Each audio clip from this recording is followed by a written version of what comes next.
Everyone, welcome back to my channel mister Papai. তোমরা সকলে কেমন আছো? আশা করি তোমরা খুব ভালো আছো, আর আমিও খুব ভালো আছি। আর আমাদের এখানে কিন্তু বেশ ঠান্ডা পড়েছে, আর কুয়াশা দেখেই বুঝতে পারছো এখন কিন্তু সকাল 8টা বাজে, তাও দেখো এত কুয়াশা। আর এখানে তো তোমরা আগের ভিডিওতে দেখেছো যে আমাদের এখানে গাছপালাটা একটু বেশি, তো এখানে খেজুরের রস এগুলো দেখতে পাওয়া যাবে।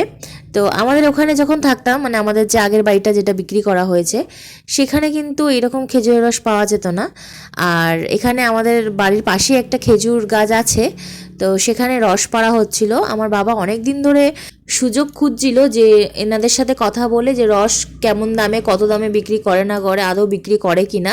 তো এই জন্যেই মানে সুযোগ খুঁজলো, কিন্তু হয়ে উঠছিল না।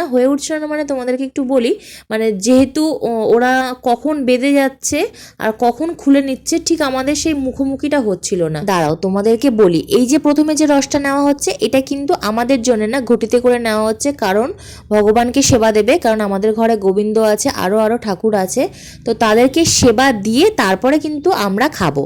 মানে হয়তো আমরা ঘুম থেকে উঠতে দেরি করছি, বা হয়তো ওনারা তাড়াতাড়ি এসে পেরে নিয়ে যাচ্ছে, বা ওনারা লেট করে পেরে নিয়ে যাচ্ছে, মানে এইরকম সিচুয়েশনের মধ্যে ছিলাম। তো চলো তোমাদেরকে বলি, রসটা নেওয়ার সময় চা চাকনি দিয়ে ছাকা হচ্ছে কেন। যেহেতু তোমরা দেখতে পেলে, ফার্স্টে ভিডিওতে দেখতে পেলে যে বাবা গাছের নিচে দাঁড়িয়েছিল, আর ওপর দিয়ে কিন্তু রস পেরে কিন্তু আমাদের বাড়িতেই দিতে এলো ফার্স্ট।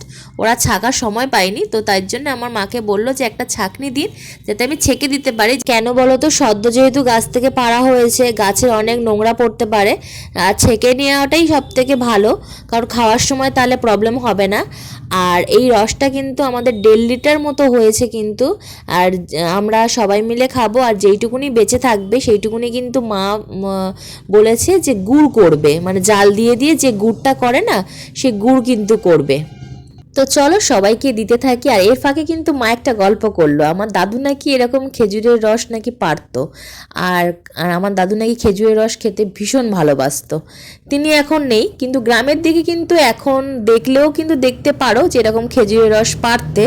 তো চলো বাবাকে ফার্স্ট দিয়ে শুরু করলাম, তারপরে আমার বরকে দিলাম। আর আমার বর তো নিয়ে ছুটে পালালো, কারণ ও ক্যামেরার থেকে 7 হাত দূরে থাকে, মানে যেই হাতে দেখেছে ক্যামেরা, তো ছুট মেরে পালালো।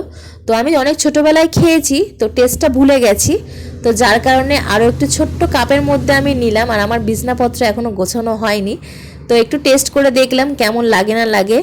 মানে খুব একটা ভালো খেতে না।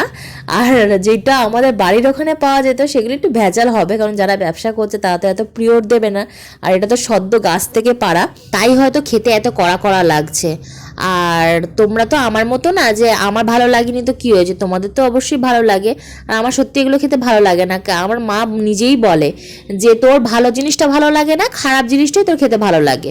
আর এটাই হয়তো সত্যি, আমার ভালো জিনিস খেতে ভালো লাগে না, খারাপ জিনিস খেতেই ভালো লাগে। যেমন রোল, চাউমিন, ফুচকা এগুলো দাও, টক জল দাও, মানে খুব ভালোভাবে খাবো। তো ভিডিওটা এইটুকুনি, দেখা হচ্ছে অন্য একটা ভিডিওতে। টাটা।